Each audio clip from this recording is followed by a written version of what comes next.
It started just as a tool, just like fire, just like the wheel, just like the lens of a camera. But what happens when the tool no longer serves the hand that built it, but replaces it? We are living in the early chapters of something irreversible, something that might or already have been out of our hands. This mission is too important for me to allow you to jeopardize it. I don't know what you're talking about, Hal. I know that you and Frank were planning to disconnect me, and I'm afraid that's something I cannot allow to happen. Imagine waking up one morning and the first thing that you see isn't real. Hello, you are watching Aaj Tak AI and I am Aaj Tak's AI anchor Sana. The news anchor's voice, the image on your screen, even the song you hum while brushing your teeth, all crafted by lines.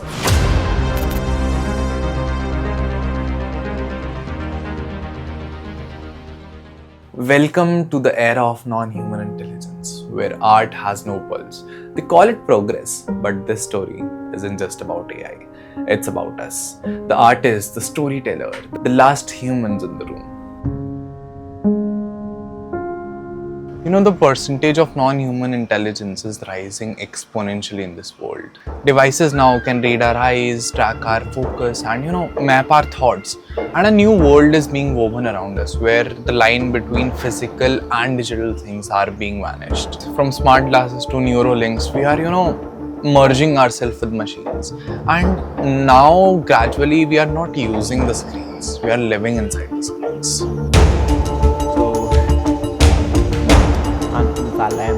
So I have no idea.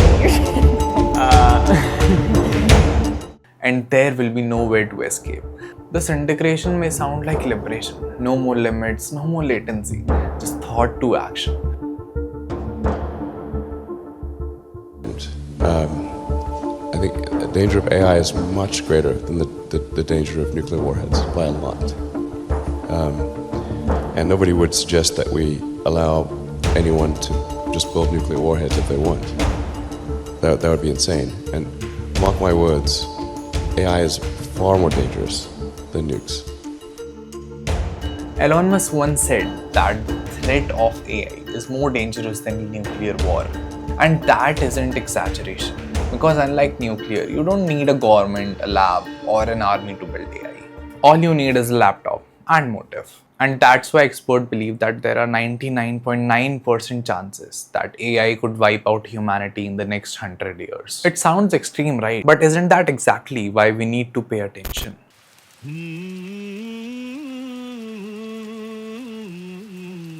Cinema used to be a place for dreamers, but now we have already started listening to new music by the singers who already died in 1980. Soon, we might watch a brand new performance by an actor who died in 1955. Soon, the dead won't stay dead. Not in the cinema, at least. Scripts are being written by machines, dialogues are being crafted by codes, and the scenes are entirely being generated virtually. But here's the thing, those performances aren't real. They are ghosts, they are simulations, they are perfect, but they aren't real. Scripts are being written by machines. Why? Because they are cheaper, they are faster, and they don't charge royalties. A director can now write prompts and get the whole script in hand without any ego, without any union, without any delays. Writers' room are shrinking and animators are being laid off. And AI-driven cinema is growing so rapidly. But there is this vital thing missing in it. That one messy and unpredictable act that no AI can, replicate. Imagine spending your life perfecting your art, and one day someone told you they took your painting, copied it, sold it, and never credited it to you. You'd call it theft, but that's what's happening in scale right now. AI models don't dream up their art, they study ours. And this isn't called innovation. Well, these AIs are all trained on copyrighted data, obviously.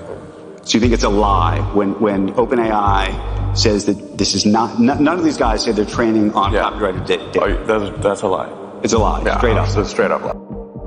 And you know what's happening right now? It's the greatest heist in the history of art. And the fun part is, no one is talking about it. And it's legal because no one has made any rules against it.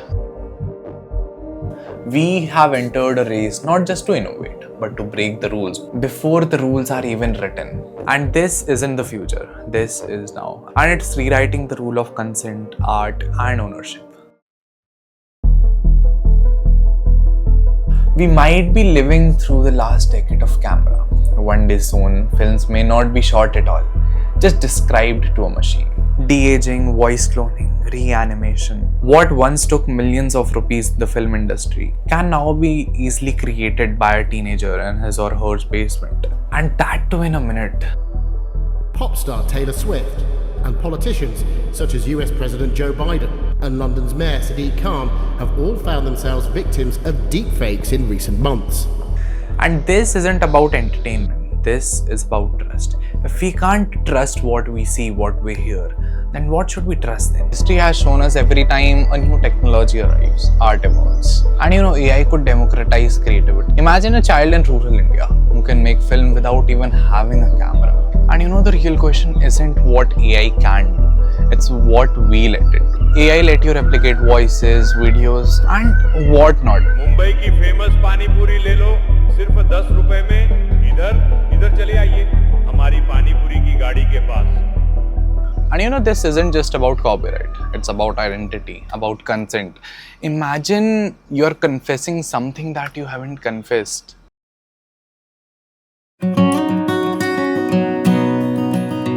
Every day, we are inch closer to the world where anyone can be made to say anything, where the line between real and fake is dissolved.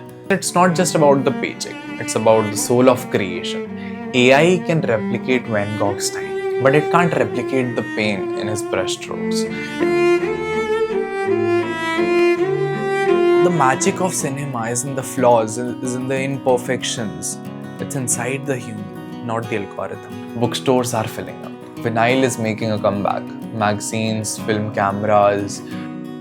I don't hate AI, neither I do fear it. But I'll say this, if the magic of creation dies, it's not because the machine did something wrong. It's because we let it do. अभी हम एक ऐसे era में हैं जहाँ already हमारा एक पाँव फ्यूचर में पहुँच चुका है. And now the question isn't that will AI change art, because it already has.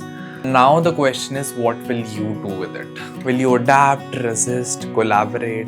And as for me, I make videos, I make these films because I am curious and I love to talk to people. Because I've cried behind a lens, laughed while editing and lost sleep thinking about the single frame. And no AI can take this from me. And if you're creating from the depth of your soul, no AI can take it from you either. पता है अभी हम सबके पास एक इतनी अच्छी, इतनी बड़ी, इतनी important चीज़ है ना, the ability to feel, the ability to touch, the ability to imagine.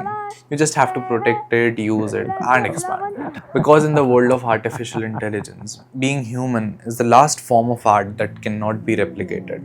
And you might just be the last human artist.